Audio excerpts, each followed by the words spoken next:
So, feeling ko nasa ibang dimension ako ng Europe because napaka old na yung mga structure dito. Yeah. Oh, what is this going up there? Yeah. Here is better view than there. Yeah. So we see the view. Yay! So we are looking like one statue because Madam have what the name of band? The push mode. The Pesh Mode. So I need to take photo to her. You know. So marami ring tour guide dito at marami ring nag-tour mga kababayan. So maswerte yung mga kababayan dito sa Prague, Czech Republic kasi meron silang talagang old structure dito na pwedeng puntahan at pwedeng pasyalan, no? So para sa akin napakaganda. So sabi ko nga napapanood ko lang to sa movie. You know, Madam, before my dream is I see this on TV or books only when I was like in Philippines. I see. Yeah. But for you it's common, yeah? I mean, it's nice. It's nice? In Poland we don't have that? Nice. Maybe in Poland we have. Yeah, we have. Thank you, thanks. What's that? To stop the water or what? Yeah, I think like to stop the super wave, yeah, the water. So what's the name of this bridge again? Charles Bridge. Charles Bridge. Most Karola. Scarola. So you know the history. Me, I don't know because I'm not European. So we ride yesterday there or yesterday, yeah? Of this bridge we ride. Yes. Yeah, it's a lot of bridge. I tell you, yeah? The river is quite big. Yeah. You think in summer it's a lot of ship here? Like, I think, yeah, we have a lot of boat. Yeah, maybe. Like in summer season. So napakaganda rin ng Prague, Czech Republic. So Prague is capital ng Czech Republic, mga kababayan. So shout out sa mga kababayan or OFW. Bebe, shout out to kababayan Kababayan in Prague. in Prague. In Czech Wow. Republic. After the King's Charles Bridge, so maraming mga souvenir shop sa mga baba ng building na to, mga kababayan. Hindi lang souvenir shop, meron ding ilang mga restaurant at mga toy shop, ano, or souvenir shop, napakadami, kaliwat kanan. So kung makikita nyo naman, di ba? So of course, may McDo rin dito. One of my favorite and Madam's favorite. McDo. McDo everywhere, every corner is McDo. So we like to eat McDo sometimes, especially abroad. Especially abroad. Yeah, because Don't say this is the accessible and the best, safe. Sometimes we don't trust eating street, So makikita nyo, lahat ay luma dito. Old buildings, tram. So ayan. So where we go? We go just straight up.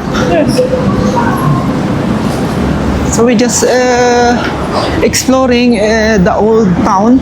This is part of old town, yeah? Yeah. We just exploring, going up. Yesterday we go here already. How we can go? we do just need to go. Yeah? Maybe after this. Okay. So makikita nyo naman sa background ng video, napakaluma ng mga structure dito. Yeah. But napaka-unique para sa ating mga Pilipino. Did you know that this is like a unique style for Asian? But whole Europe is looking like that. Yeah. And of course, every summer, napakaraming roads construction dito kayong mararanasan sa Europe. Kasi ito lang yung pagkakataon.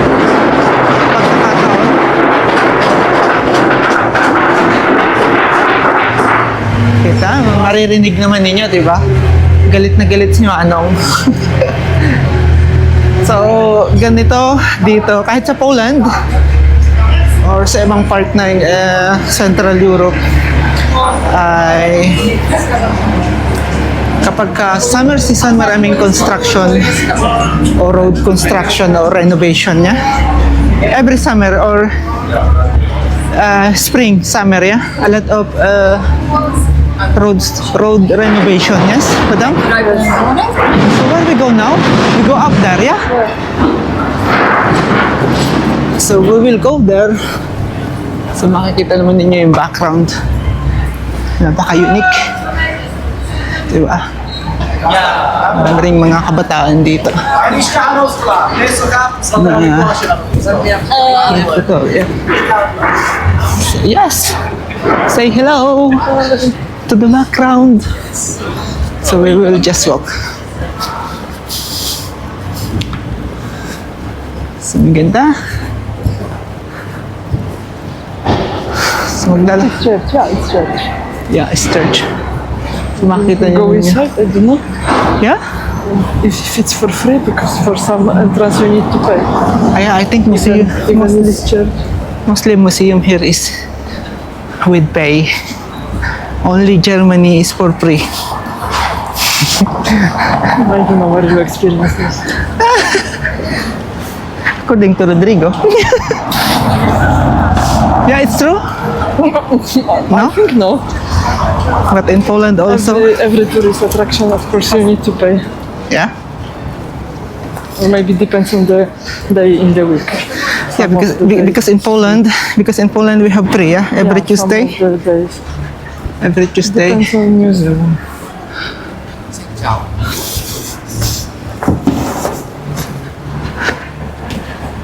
So, sinusulit lang namin because tomorrow we're going back to Poland. And next month I have training in Amsterdam. Wow, see you Amsterdam next month. Yay! So, yeah, according to tour guide yesterday, this street is popular, yeah? Yeah, Is this? I think. Oh, we have some cafes, restaurants, souvenir shop. So it's like Duge Street in Gdańsk, yeah? Not really, because cars is going here. Yeah, you're right. And I think we have embassy here, embassy on the street. I see flag of Italy. Yeah, This flag, I'm not sure this flag, what is this? Romania? No. Yeah, Romania. No, Spain. Yellow. Yellow and red, yeah. Spain. So makikita naman ninyo, old buildings, literal na old kasi hindi ito na damage during World War, yeah? No, Romania. Ambasada, Romania. Romania ambassador. I told you, Romania or Because one of the color is hidden. yeah.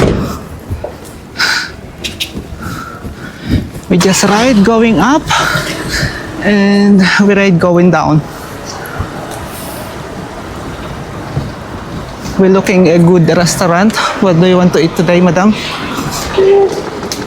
Maybe we can try Local food? Like with these poppy seeds? Yeah, maybe. And of course we need to buy souvenir, yeah? Yeah. Oh, here. Maybe. Talking about souvenirs, so we can check. What do you think? It's not crowded. So we are looking souvenir. Praha. We need to buy magnet, yeah? Hello.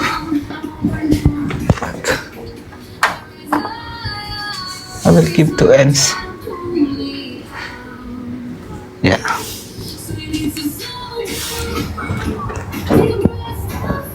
We buy already our souvenir, of course, magnet for the fridge. You will take over. I think 17 zloty. Yeah, at 250. No. 5 45 zloty. for 3 magnet. Yeah. No, it's not bad. It's not bad. Sure. Yeah, because in Gdansk, if you buy one, it's 25 zloty. Sure? Yes. Okay. We don't have I didn't know. 10 zloty there. So we just check how much in zloty. So how much in koron? 50 koron. 250 koron. So yan. Makikita ninyo, marami rin nagtutor dito.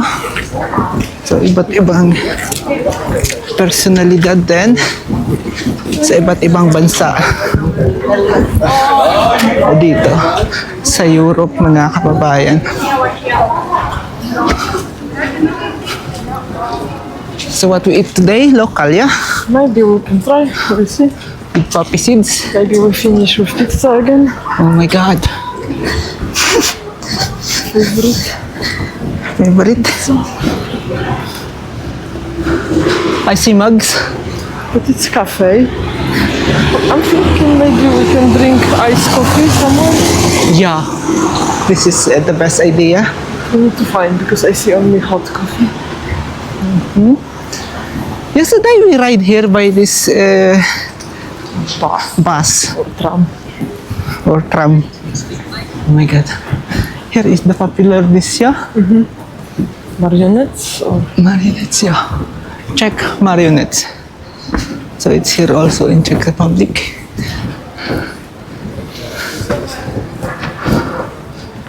So maraming kakaibang kwento ang Czech, of course.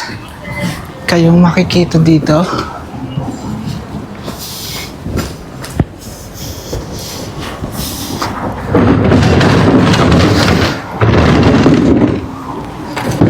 It's mountain. We called in my country pabundok or bundok or hills. But still, it's attraction. You need to learn because if you go Philippines, bundok, it means mountain or hills. bundok. Hills is just like not like high mountain, yeah.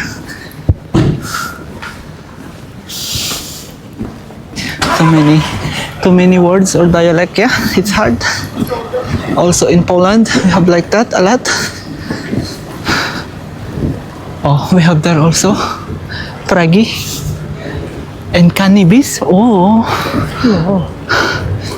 So I think cannabis is legal here in Prague because in Poland it's illegal. Police will catch you and you go prison, yeah? 72 hours. Yeah? Oh my God. So be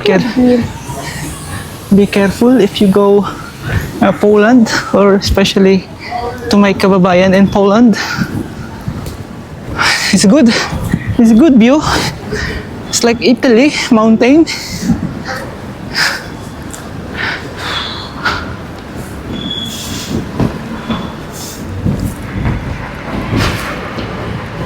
What do you think? Prague, biggest old town, yeah? Also. So where we go? Here? Maybe there we have Okay. maybe good view. We will go.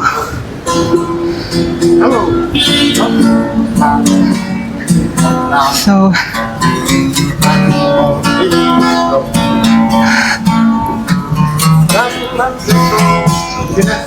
local music. Yes. Singing local music in Prague.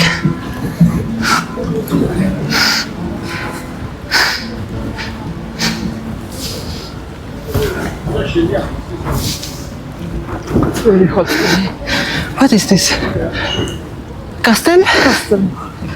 So, yung building castle sa gilid ko. And hinihingal lang ako, ano? And today is hot weather in Praga, but I think later is a bit rain. Yeah. And of course, a lot of tourists today. Again, every corner. Hard to walk. Oh, it's nice view. Yeah. Oh, we have high rise there. Maybe this new part of city. Yeah. Because we are on old part. It's good. Look, it's looking like Italy. Yeah. And the view. Can you stop little? Maybe there also. It's quite nice.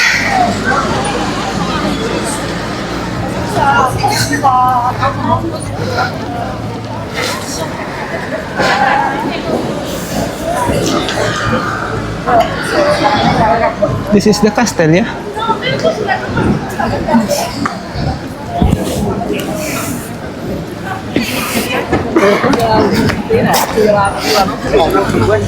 So, napakadaming estudyante. Of course,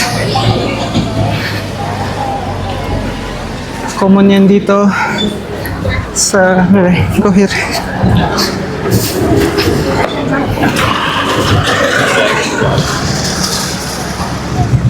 They put water, yeah?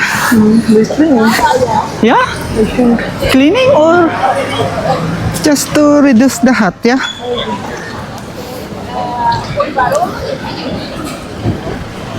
It's a perfect view, Madam say. Look at the view. Maganda view. Maganda view. Magandang tanawin. You need to say magandang tanawin. Magandang Magandang. tanawin. Ha? Tanawin. Tanawi? Win. Tanawin? Yes. Tulad Katulad. ko. Ko. You see, you learn Filipino now, yeah? So, where is our destination? Of course, we have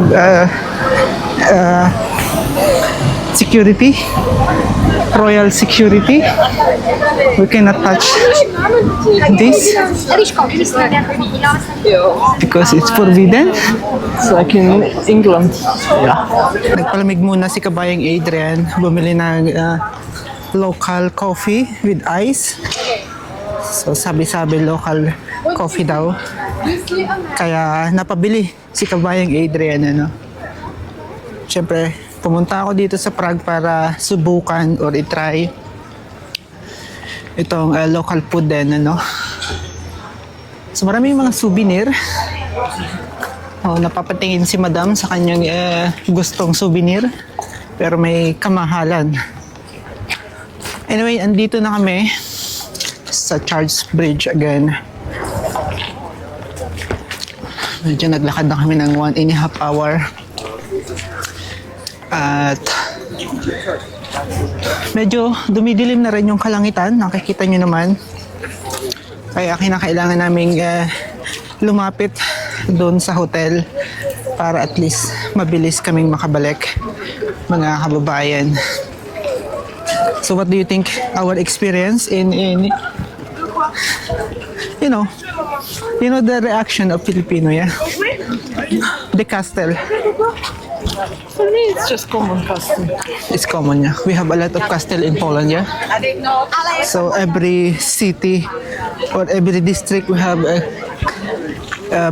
castle in Poland. So that's why my tour guide is not amazed in other world, mga kababayan. Soon, she will learn Tagalog or Filipino. So I need to teach her para yung vlog namin ay may connection. Kumbaga. So inuulit ko ito yung Charles Bridge ay makasaysayan sa Prague, Czech Republic. Mga kababayan, kung makikita nyo, napakadami yung mga estudyante. At gustong masilayan tong bridge or castle. So kasi itong likuran ko, pagka diniretso nyo to, ay papunta yan dun sa castle, sa mga historic church dito, yung mga old buildings na makasaysayan dito sa Prague, mga kababayan, ano. So first time ko rin makapunta dito sa Czech Republic or dito sa Prague. At magandang experience. May mga kababayan din akong nakita. Pero syempre hindi namamansin, kaya hindi rin muna natin papansinin, ano. So itong yung mga statue na to ay makasaysayan dito sa Prague. At itong ilog na to.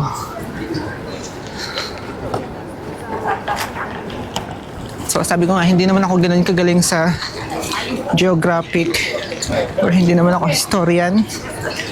Kung ano lang yung ma-experience ko, so yun lang din yung mababanggit ko dito sa video na to. At napakahirap din gumawa ng video kapag napakaraming tao. Maraming distraction, maraming attraction, pipigil sa kaisipan mo or mame-mental block ka kapag binigyan pansin mo yung mga tao na nagpapapansin, di ba? So although wala namang masyado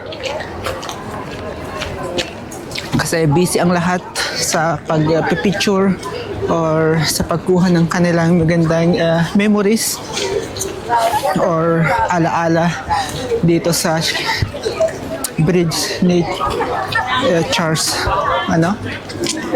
We have boats, we can use boats. Where is it? Yeah? Ah, yeah. So like in Poland, pwede rin ninyong ma-experience yung boat na yan. O Markila, kapag marami kayong pera, syempre, mga kababayan ko dito sa Europe na matagal na at dito na lang katira. So pinakita ko lang sa inyo, at least may idea kayo, ano, na kapag pumunta kayo dito, ayun, makikita nyo naman, pwede nyo arkilahin yung boats na yan. The thing is, why isn't he there now? So sa Gdansk is meron din. Dito sa Prague meron din. Ano? So magpapatuloy ako, ipapakita ko naman sa inyo yung kalakihang bahagi ng Old Town. So andito pa rin ako sa bridge kung saan ay napakaraming mga tourists or local people na nagbabakasyon. Siyempre, mainit yung panahon at isa ito sa inaabangan ng mga European, especially dito sa Central Europe dahil 6 months ang winter dito. Same style, every Slavic country ay pare-pareho lang yung style, mga kababayan.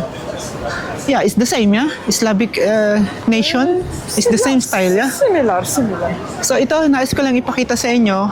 So itong is church, yeah? Yes. So yun yung isa sa popular na simbahan dito sa Praga, mga kababayan, ano? So yung mga sikat na personalidad. Alam ko may ginawang pelikula or series dito sina Enrique Hill at Andrea dito sa lugar ng Praga. So hindi ko lang matandaan kung saang lugar, pero yung what they called, so astronomical clock. So yun. So nais ko lang ipakita sa inyo, at least may idea yung nakakapanood na kababayan papunta dito or yung mga gustong pumunta dito sa Praga, Czech Republic, mga kababayan. So makikita nyo naman, iba't ibang lahi yung nandito na nais kumuha ng picture or magpa-picture or gumawa ng alaala. So ganyan naman ang palaging sitwasyon. So nakikita nyo naman, di ba? Group yan ng mga tourists or mga matatanda, mga estudyante. So it's look like Milan, Italy. Yung design nitong Plaza di Praga. Plaza di Praga. Kung tawagin ko, di ba? So Plaza di Praga, ito yung sentro ng kasi pag tinawag nating plaza, so pahingahan, tambayan, or attraction, main attraction. So marami tayong tawag kapag plaza. So inuulit ko yun yung simbahan. Yun katulad ng Italy, yung statue sa Italy or sa Milan, Italy. Diba? So same food court at ang paboritong gawin ng mga turista, kumain, minom, maghanap ng cheka babes. So, syempre mga European, mga Slavic beliefs, So kasi ang Prague is kabilang pa rin sa Slavic nation. Kaya magkahaling tulad lang sila ng Poland. Ukrainian also, magkahaling tulad lang din sila. But of course, enjoy yung aming punta rin dito. At least, nabisita ko rin itong Praga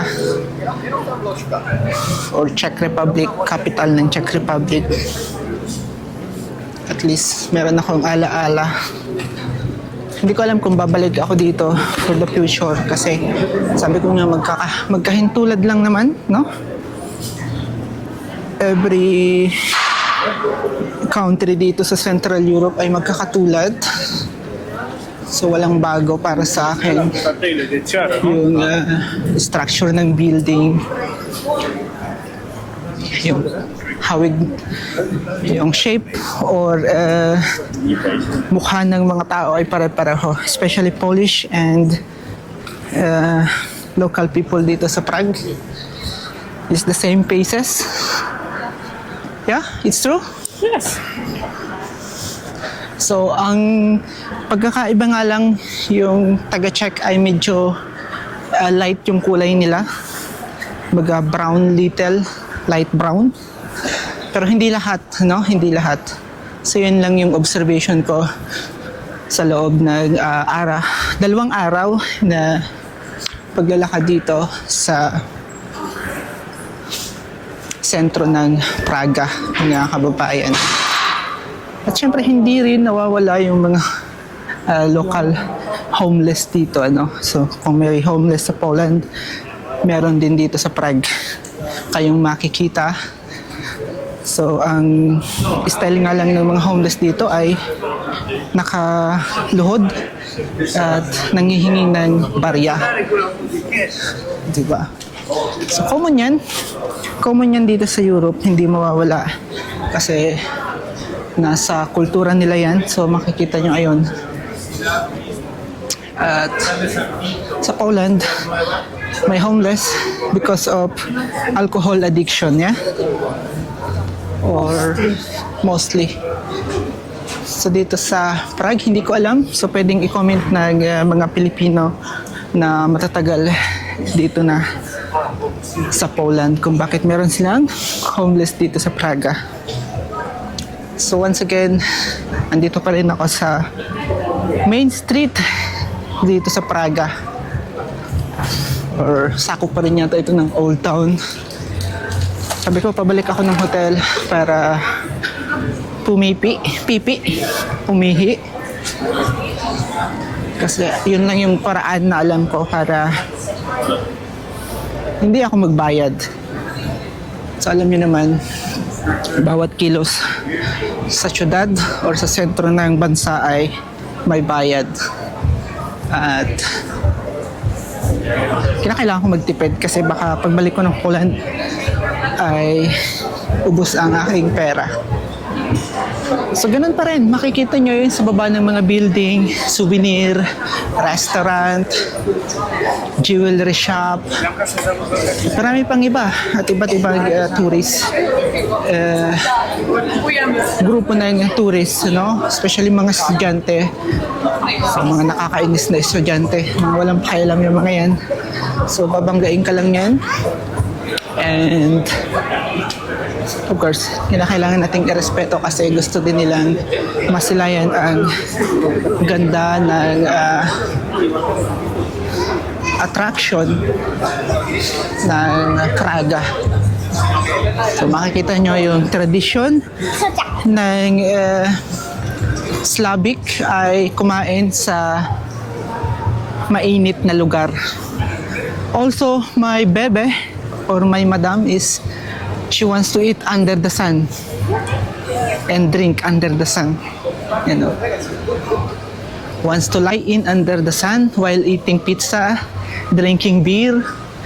This is tradition in Central Europe, no? I think hindi lang Central Europe. And once again, nais kong ipakita sa inyo yung vintage car dito. Ayan, or old car na pwede ninyong marentahan kung meron kayong pera or meron kayong maraming pera. So pwede kayong magrenta dyan para looking authentic yung datingan ninyo, ano, sa pagpasyal dito sa central or sa sentro ng Praga. So inuulit ko ayun, di ba? Vintage car mula dito sa Prague. So I want to rent but I don't have money much. So I don't want to spend more money for this old vintage car. So ayan, Prague old car. So parang kalesa siya. Sa atin kalesa yung vintage, kung tawagin, syempre may kabayo yan. Dito syempre in advance na nila yan, may camera. At merong makina, no? So pabalik na nga ako sa hotel at dito meron pa ring old buildings. Halos lahat ng nilalakaran ko dito ay old buildings. At magandang pagmasdan, ano? Itong nilalakaran ko dito pabalik sa hotel. Halos old building at makasaysayan sa history ng Prague. So anyway, puputulin ko na dito or i-end ko na yung video ko dito at maraming salamat sa panonood at pag-subscribe, mga kababayan. Say thank you, madam. Salamat! Salamat! Greetings from Prague.